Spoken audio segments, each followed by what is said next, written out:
Assalamualaikum warahmatullahi wabarakatuh. Perkenalkan, nama saya Bintan Nasih Hakim. Nomor induk mahasiswa 200104067 dari Prodi Pendidikan Bahasa dan Sastra Indonesia akan menyampaikan materi tentang pentingnya belajar sejarah sastra, periodisasi, angkatan, dan sebagainya.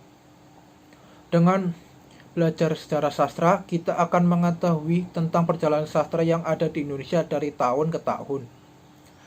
Belajar sejarah sastra penting bagi masyarakat Indonesia.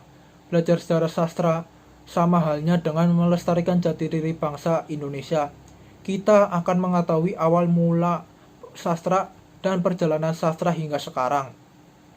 Kita juga bisa membedakan apa saja perbedaan, persamaan, serta karakteristik antara karya sastra dari generasi ke generasi selanjutnya. Mempelajari sejarah sastra berarti menghargai karya-karya sastra dari pengarang-pengarang sastra lama yang sudah wafat. Kita sebagai generasi muda juga bisa menjadikan karya sastra sebagai motivasi untuk perkembangan dan kemajuan bangsa Indonesia. Maka dari itu, belajar sejarah sastra sangat penting. Selanjutnya, saya akan menjelaskan tentang pentingnya belajar periodisasi.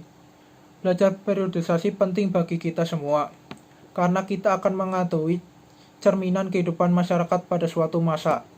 Periodisasi sastra sendiri terjadi mulai dari periode 1850 sampai 1933, periode 1933 sampai 1942, 1942 sampai 1945, periode 1945 sampai 1961, periode 1961 sampai 1971, periode 1971 sampai 1998, periode 1998 sampai dengan sekarang. Saya juga akan menjelaskan tentang pentingnya belajar Angkatan Sastra Indonesia. Dengan belajar tentang Angkatan Sastra Indonesia, kita dapat mengetahui perbedaan, persamaan setiap angkatan, memahami ciri-ciri dan karakteristik, serta mengetahui tokoh-tokoh dari setiap angkatan, dan mengetahui karya-karya sastra yang menonjol pada masanya. Secara urutan waktu, maka karya sastra Indonesia terbagi atas beberapa angkatan. Yang pertama adalah Angkatan Balai Pustaka. Angkatan Balai Pustaka berdiri pada tahun 1917.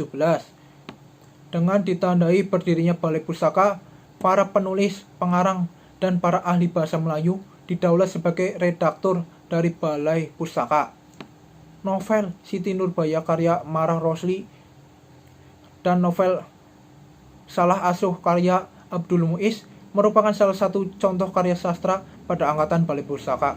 Adapun ciri karya sastra pada angkatan ini antara lain yakni tidak mengandung unsur menentang pemerintah, tidak menyinggung golongan tertentu dalam masyarakat, serta tidak memihak dalam satu agama yang ada.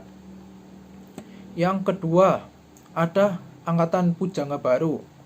Angkatan ini ditandai dengan terbentuknya majalah Pujangga Baru.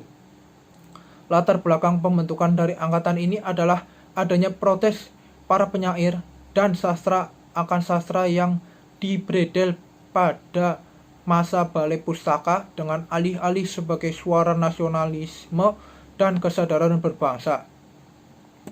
Ciri utama karya sastra pada Angkatan Pujangga Baru adalah adanya kehidupan yang lebih modern, kebangkitan kaum muda, dan nasionalisme Indonesia.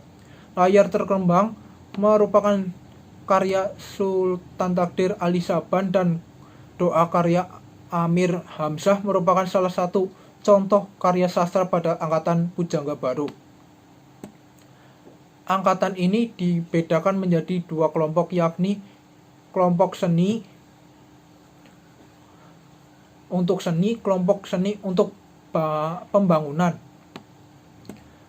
Berdirinya angkatan ini juga dilatar belakangi oleh peristiwa Sumpah Pemuda pada tanggal 28 Oktober 1928 yang berkeinginan bahwa bahasa Indonesia sebagai bahasa nasional.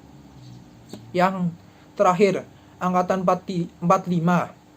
Angkatan 45 pertama kali disebut oleh Rosihan Anwar pada 9 Januari 1949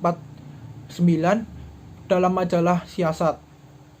Angkatan ini disebut juga sebagai Angkatan Kemerdekaan. Angkatan 45 ialah nama yang diberikan kepada para sastrawan kesusastraan modern Indonesia yang berkarya di sekitar zaman penjajahan Jepang.